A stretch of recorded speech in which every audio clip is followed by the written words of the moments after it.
Bon, tout d'abord, dire que je suis véritablement désolé de ce qui s'est passé. Et à l'heure qu'il est, j'aurais bien aimé être à mesure de dire que les enfants sont en train de suivre les cours et que les enseignants sont en train de dispenser leur enseignement. Mais force est de constater qu'il y a quelque part que cela n'a pas marché.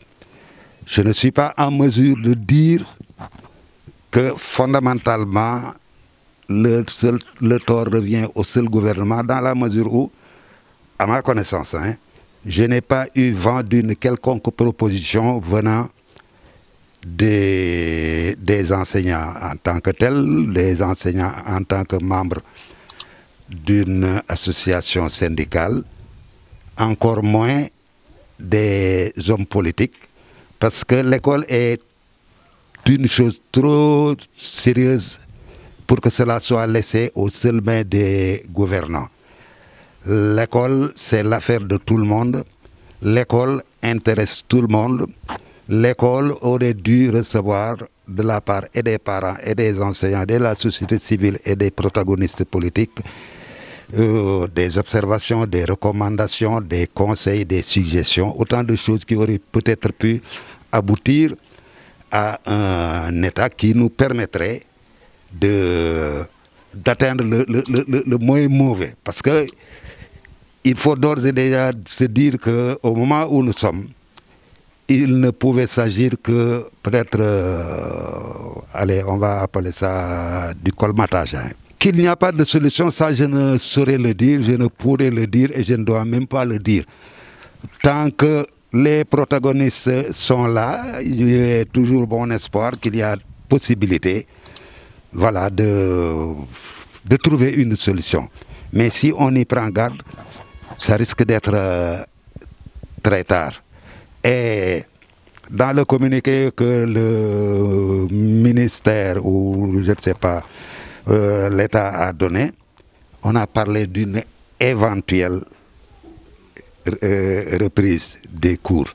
Le mot éventuel est en soi révélateur de tout un état d'esprit.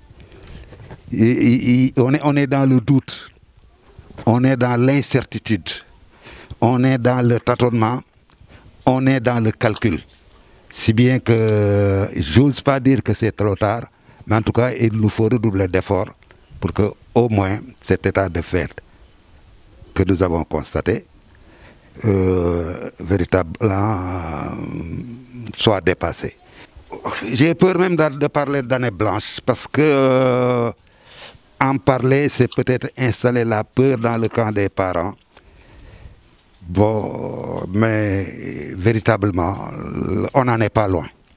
On n'en est pas loin. Et quelle est cette baguette magique qui va nous permettre de dépasser ce stade? Vous avez raison, on frôle en tout cas l'année blanche. Mais les élèves, ils sont déjà atteints psychologiquement dès lors qu'on leur a demandé de rester chez eux. Dès lors qu'ils sont restés près de 2 voire à 3 mois sans aller en classe. La psychose était là. Elle était au niveau des parents. Et je suis sûr que même elle était au niveau du gouvernement. Parce que je demeure convaincu qu'il n'y a aucun État qui voit de gaieté de cœur son école suivre l'évolution telle que l'école sénégalaise la vit actuellement. Ça, les élèves sont psychologiquement niés, ils sont stressés, ils sont angoissés, ils sont stressés. Et bon, c'est un euphémisme que de parler d'angoisse, ça c'est clair.